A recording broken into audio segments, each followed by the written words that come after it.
Close Waldo Photos uses facial recognition technology to identify children at sleepaway camp and send photos of them to their parents. But some privacy advocates say this technology is too new to rush into.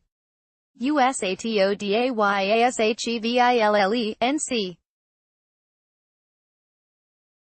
More than 100 summer camps are using facial recognition technology to help parents catch a glimpse of their kids when they're away at camp, a convenience that also raises privacy concerns over the increasing reach of surveillance in society. Venture capital-backed Waldo Photos has been selling the service to identify specific children in the flood of photos provided daily to parents by many sleepaway camps. Camps working with the Austin, Texas-based company give parents a private code to sign up. Parents then upload a headshot or selfie of their child to Waldo's system. When the camp uploads photos taken during activities to its website, Waldo's facial recognition software scans for matches in the parent-provided headshots. Once it finds a match, the Waldo system, as in "Where's Waldo?", then automatically texts the photos to the child's parents. The service has been embraced by parents who have tried it. But similar technology has raised alarms among privacy watchdogs who worry police could leverage photo recognition and increasingly cheap cloud computing power to tap into huge databases of photos, such as driver's licenses, then scan and monitor crowds of people, stifling freedom of movement.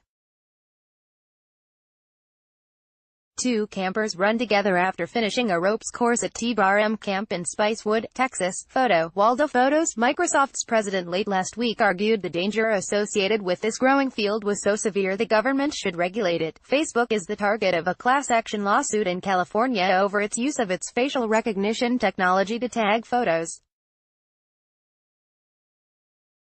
The American Civil Liberties Union and some investors want Amazon to stop selling its facial recognition technology to police departments. As the cost of storage and computing decreases, it's becoming easier for companies to rush into using facial recognition software, said Matt Cagle, technology and civil liberties attorney with the ACLU of Northern California.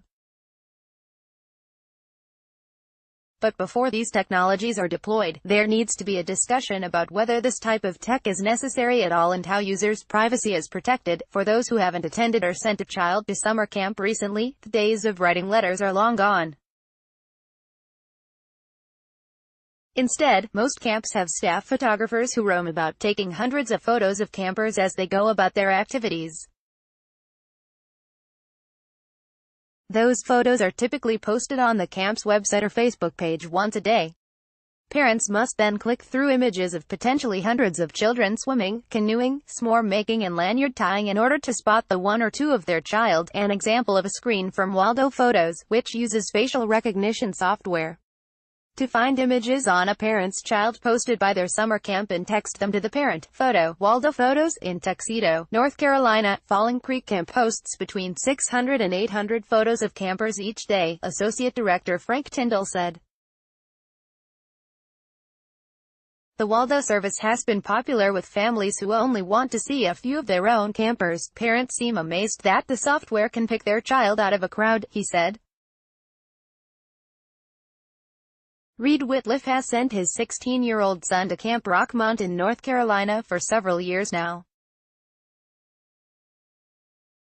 He says Waldo saved hours of his time. All the camps have photographers, and you can go to the camp websites to see them, but there are often hundreds or thousands to go through.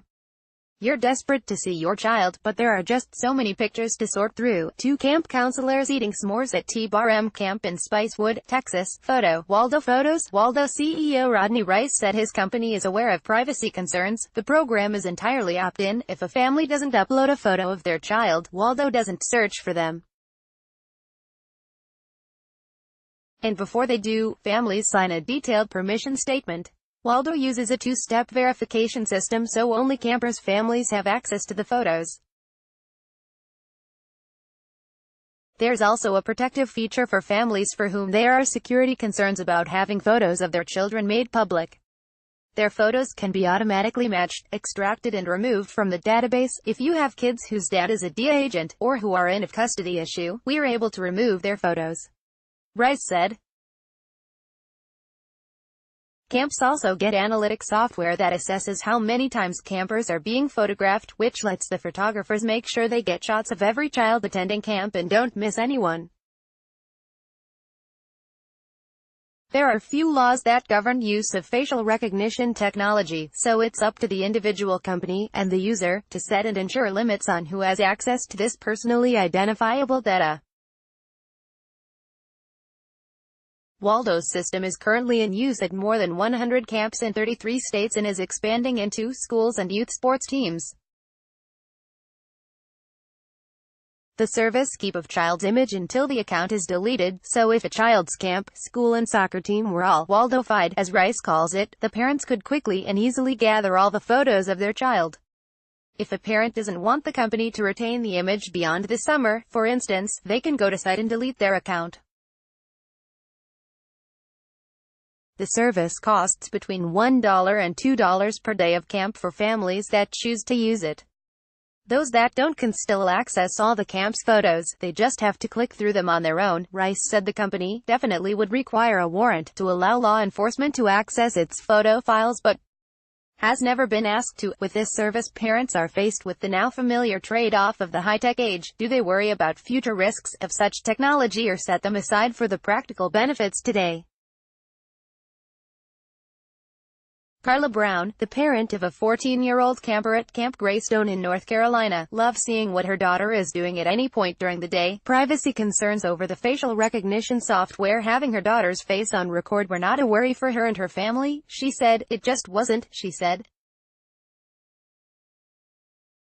Maybe it should be, but I think there's so much out there for parents to worry about and this just wasn't a large issue or priority for me. Her daughter wasn't concerned either. She was the one who set up their family's Waldo account and downloaded the app on her mother's phone.